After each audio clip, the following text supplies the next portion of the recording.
Halo pemirsa, salam sehat untuk kita semua. Apa kabar Anda hari ini? Semoga selalu sehat, sejahtera dimanapun dan juga kapanpun Anda berada. Berjumpa lagi bersama saya Dea Yujihan dalam program Teras Negeri. Program ini dapat Anda saksikan di kanal YouTube Tempo.co dan juga kanal YouTube TV Tempo. Dan tamu saya hari ini istimewa banget ya. Beliaunya adalah Bupati Purwakarta, Jawa Barat.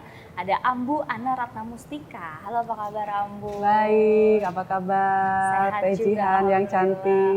Oh, seger. Ambu juga. Aduh, subhanallah. Amin. Baik, gimana kesannya datang di Gedung Tempo hari ini? Oh, ini pengalaman pertama saya. Pengalaman pertama. Oke. Luar biasa. Senang sekali dan bisa berbagi, luar biasa. Terima kasih. Aduh, Terima kasih senang Tempo. juga Ambu Iya. hadir di sini hari ini. Baik, dan nanti Ambu sebelum kita ngobrol lebih jauh ya, saya akan terlebih dahulu membacakan profil singkat dari Ambu Ana ini. Jadi pemirsa, seorang Ana Ratnamustika ini lahir di Cianjur, Jawa Barat, betul ya? Betul. Pada 28 Januari 1982.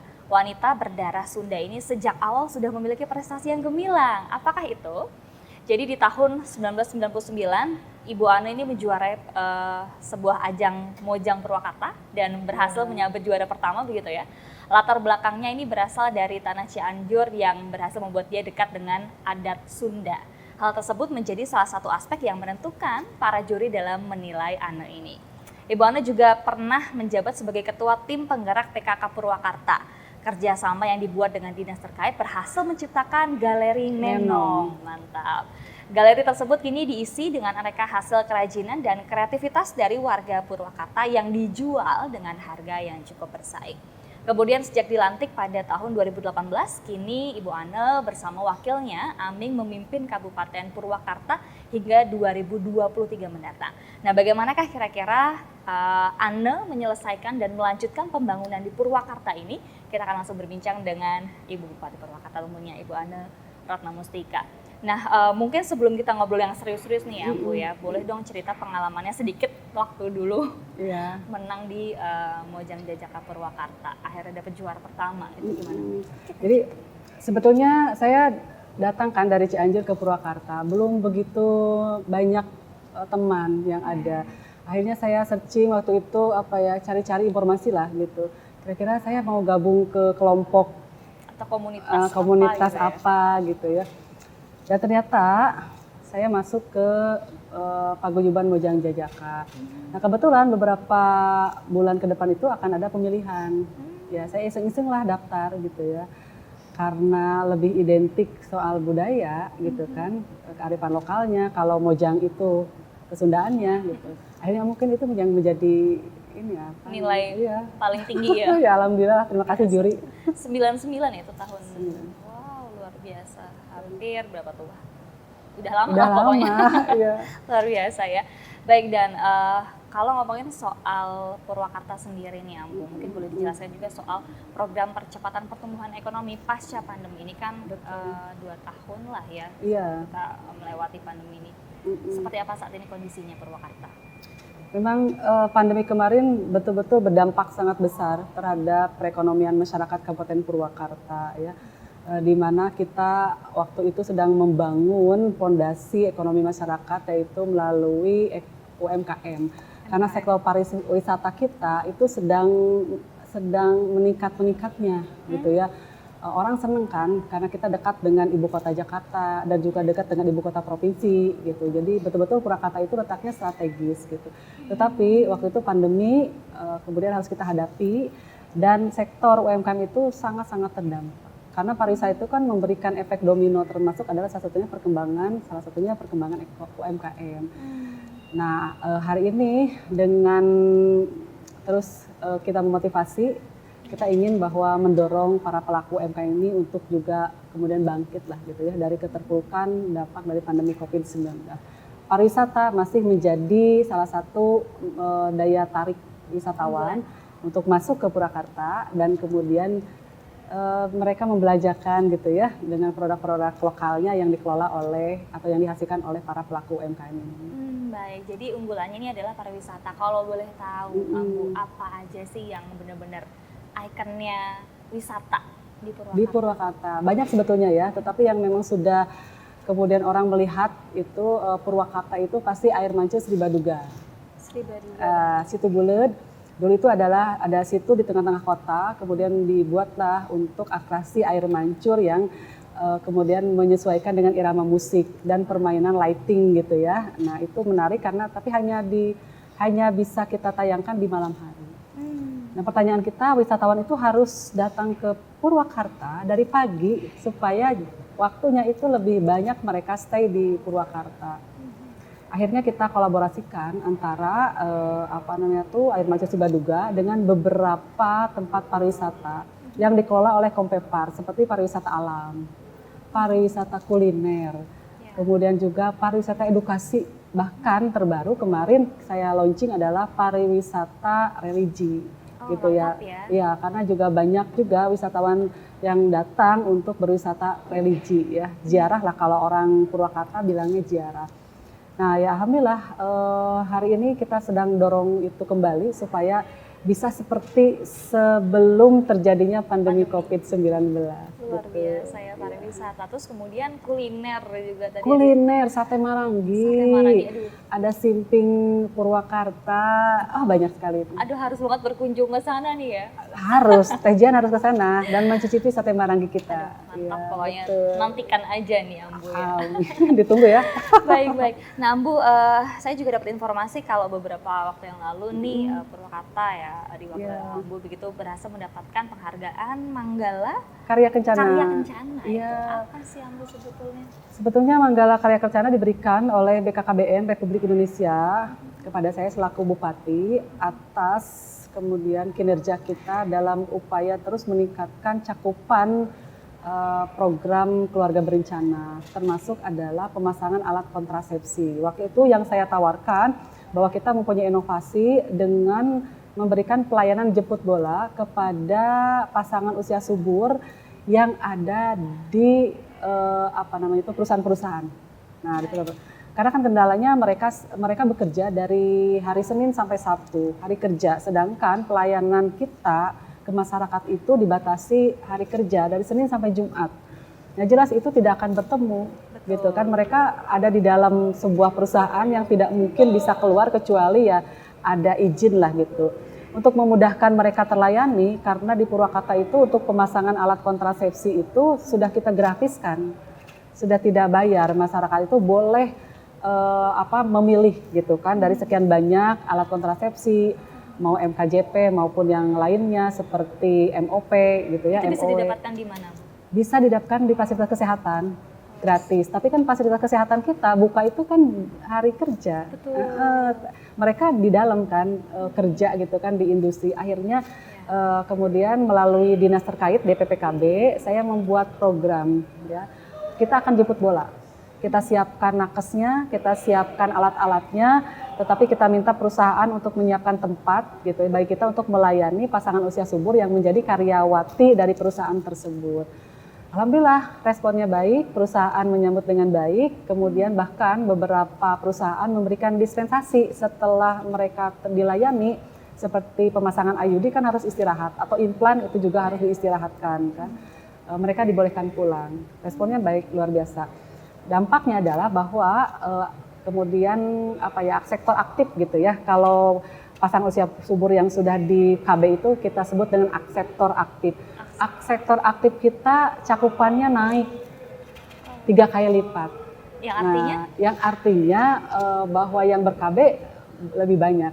Dan itu bisa kemudian dalam upaya kita pengendalian penduduk gitu kan. Akhirnya muaranya ke situ ya. Betul, pengendalian penduduk gitu kan, supaya nanti pasangan usia subur ini bisa menjaga jarak kelahirannya, atau yang kemudian berencana untuk menunda kan bisa menunda. Nah, itu adalah poin plusnya bagi Tapi dengan jemput bola itu, apakah antusiasme dari masyarakat juga cukup tinggi?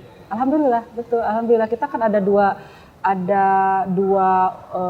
opsi ya, dua ada yang jemput bola melalui yang tadi ke perusahaan-perusahaan, atau jemput bola melalui kegiatan gempungan.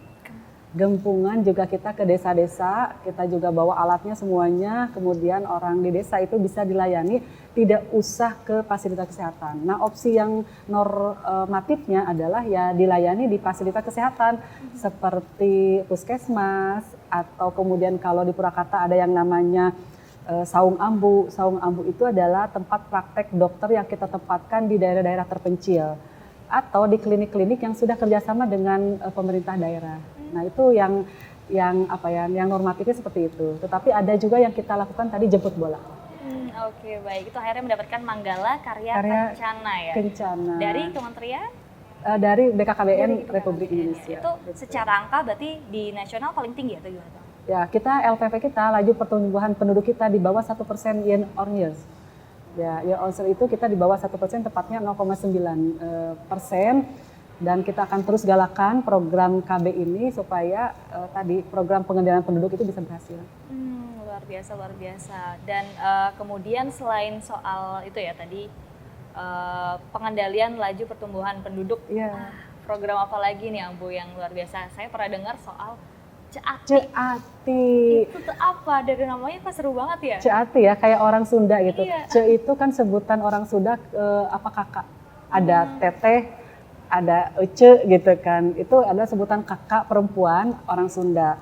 Ceati. Nah kebetulan memang ini adalah programnya dari Dinas Koperasi UMKM Perindustrian Perdagangan, khusus di bidang perdagangan sebetulnya. Itu kaitan dengan program tera dan tera ulang. Jadi pengukuran alat ukur, alat takar di perdagangan, di pasar. Misalkan kan alat timbang. Oh, timbangannya di pasar. Iya, Tejian kalau ke pasar tradisional pasti kalau beli tomat kan harus ditimbang. Tejian mau beli berapa kilo? 1 kilo. Nah, itu kan. Nah, alatnya itu harus kita jamin bahwa alatnya itu betul-betul akurat. Maka CIT itu sebetulnya singkatan dari cek ukuran timbangan gitu kan melalui program tera dan tera ulang.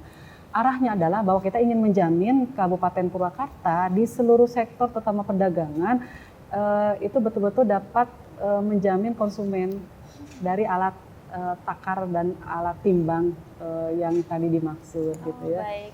Itu apa berangkat dari mungkin sebelumnya banyak laporan dari masyarakat tentang ketidaktepatan ukuran itu atau bagaimana? Ya, kadang juga ada yang seperti itu, tapi itu adalah komitmen kita dalam upaya melindungi konsumen, gitu ya. Konsumen juga harus kemudian diberikan jaminan gitu, bahwa mereka bertransaksi di tempat-tempat perdagangan seperti pasar atau kemudian yang punya mobil beli pom bensin gitu. Itu salah satu yang kita kemudian cek juga gitu kan, alat ukur untuk bensin gitu ya. Nah itu yang seperti itu adalah bagian dari upaya kita untuk melindungi konsumen yang notabene itu konsumennya itu adalah masyarakat Purwakarta sendiri kan. Nah, alhamdulillah tahun kemarin kita diberikan penghargaan dari Kementerian Perdagangan Republik Indonesia sebagai Kabupaten Tertib Ukur.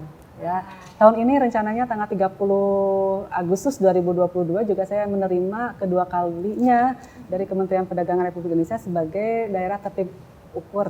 Bulan ini ya? Bulan ini ya. Luar biasa. Kalau nggak salah Ceati ini pasukannya ibu-ibu semua atau gimana ya? Makanya kenapa disebutnya Ceati gitu ya.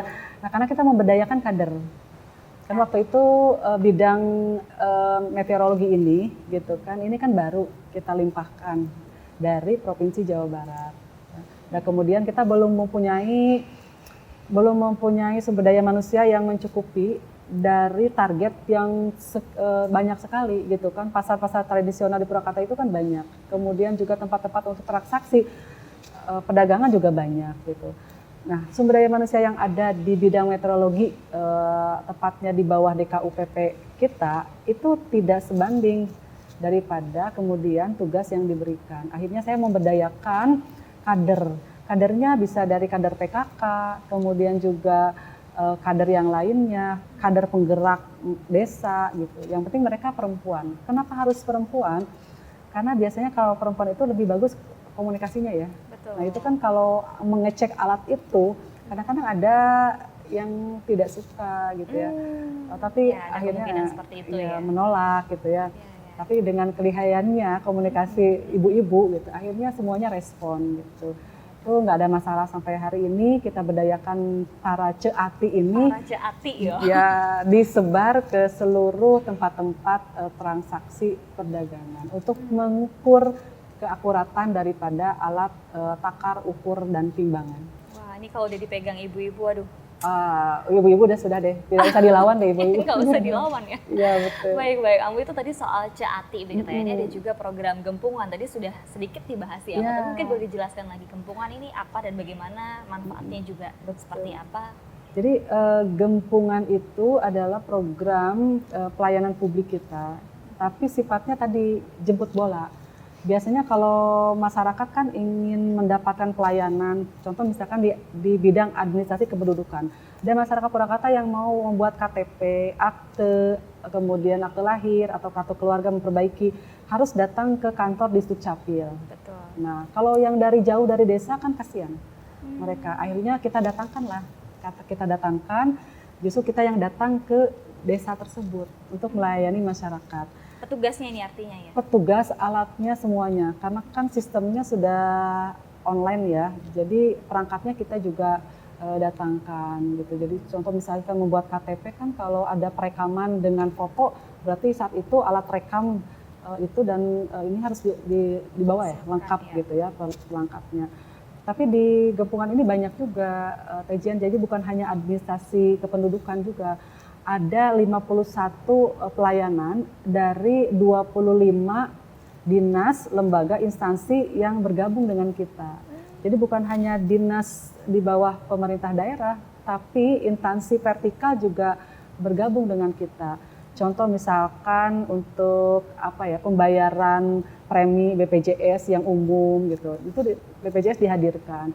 Ada yang mau memperpanjang SIM dan membuat SIM, maka dari Polres Purwakarta dihadirkan lengkap dengan alat rekam dan kelengkapan yang lainnya. Mendekatkan kepada masyarakat langsung begitu ya. Pelayanan 51 pelayanan. 51 Banyak pelayanan. sekali betul. Banyak sekali banget gitu. Ya. Baik, saya juga dengar soal ada ini MPP atau Mall Pelayanan Publik di Purwakarta. Betul. Itu gimana tuh Bu? Akhirnya ada. Itu juga karena mungkin jabatan saya ya selaku Bupati, salah satu yang menjadi misi saya adalah kaitan dengan pelayanan publik gitu. Nah, MPP ini dihadirkan untuk mempermudah masyarakat mengakses gitu ya, sama dari kebutuhan gitu, dari pelayanan yang kita siapkan dari pemerintah daerah. Tapi dalam satu titik semua pelayanan ada. Gitu. Hari ini sudah lebih daripada satu tempat saja. Semuanya ada lebih daripada 170 pelayanan ya waktu tahun kemarin. Mungkin hari ini sudah lebih dari 200 pelayanan kali ya, dan itu juga sama. Contoh misalkan kantor imigrasi di Purwakarta itu belum ada, maka warga Purwakarta itu harus membuat paspor, itu harus ke kabupaten tetangga Karawang. Nah waktu itu kita MOU dan akhirnya dihadirkanlah di MPP, jadi sangat memudahkan masyarakat.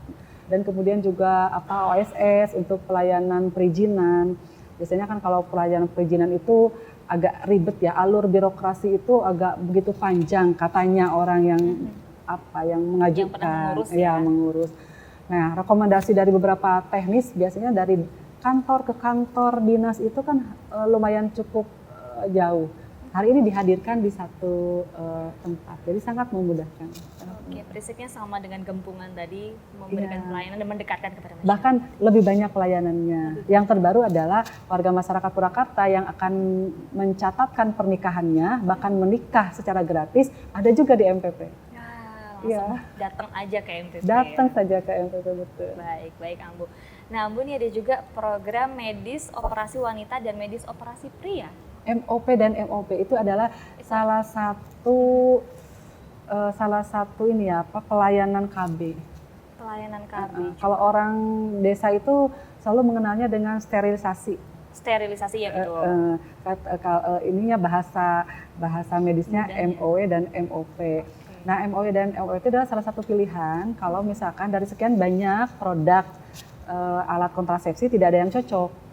Orang minum pil KB-nya nggak cocok, disuntik nggak cocok, banyak yang sakit-sakit gitu ya. Kemudian juga di IUD, di implan, itu juga ada juga yang nggak cocok. Maka pilihannya bisa dengan MOE atau MOP.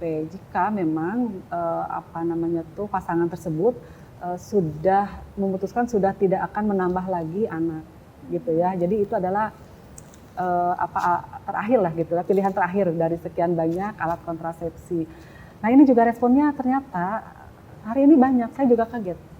Baik yang MOP untuk pria maupun yang wanita, kita gratiskan. Tetapi memang tidak bisa kita laksanakan di sembarang tempat. Ini hanya bisa dilaksanakan di rumah sakit. Kan itu ininya apa secara ininya pelaksanaannya kan itu operasi kecil lah itu ya, operasi kecil. Maka kita difasilitasi oleh BKKBN, kemudian juga atas atas permintaan kita juga dari daerah ingin diperbanyak karena responnya juga banyak. Hari ini alhamdulillah dari kuota 28 sudah habis di awal tahun. Kita meminta juga kepada BKKBN Pak Kepala untuk menambah karena antriannya juga masih banyak dan itu gratis. Gratis. Semuanya gratis. Semua alat kontrasepsi di Purwakarta untuk masyarakat itu kita gratiskan. Kembali lagi nih upaya untuk ini ya, Pengendalian laju pertumbuhan penduduk. Baik, luar biasa Ambu. Keren banget ya programnya. Baik, dan kita sekarang sudah ada di penghujung acara Ambu, tapi mungkin sebelum saya tutup saya akan persilakan Ambu untuk memberikan mungkin pesan kepada masyarakat Kabupaten Purwakarta begitu ya. Harapan Ambu juga kepada mereka apa sih ke depannya? Baik. Terima kasih Tejian, jadi luar biasa ini kesempatan bagi saya untuk terus memotivasi masyarakat Kabupaten Purwakarta, terutama adalah pelaku UMKM ya. Jangan pesimis, kita harus semangat untuk bangkit dan pulih, termasuk ada teman-teman dari Kompepar, ini kelompok pariwisata gitu ya, ini masyarakat juga. Mari kita bersama-sama, insya Allah kita akan terus dorong dengan segala upaya dari mulai promosi, kemudian dari mulai pembinaan, dari mulai intervensi kita. Kalau ke kelompok usaha kita akan terus berikan bantuan berupa stimulus, kita juga akan berikan ruang untuk mereka produknya kita promosikan, baik itu secara online maupun secara offline melalui Galeri Menong itu ya. Saya yakin dengan kita bergandengan tangan, kita bersama-sama, kita akan dapat bangkit dan kita akan pulih dari keterpurukan dampak pandemi COVID-19. Harus optimis dan jangan lupa untuk bergandeng tangan bersama-sama. Bersama-sama, betul. Menuju masa depan lebih baik. Terima kasih banyak Ambu Ana ya. Luar biasa sekali hari ini obrolan singkatnya tapi bermakna banget. Amin. Baik, dan pemirsa Teras Negeri akan segera kembali berbincang dengan sejumlah kepala daerah yang banyak memberikan inspirasi untuk kemajuan negeri. Akhir kata saya Dewi Jihan beserta seluruh kru yang bertugas pamit undur diri. Selamat siang, sampai jumpa. Terima kasih Ambu. Terima kasih Tejian.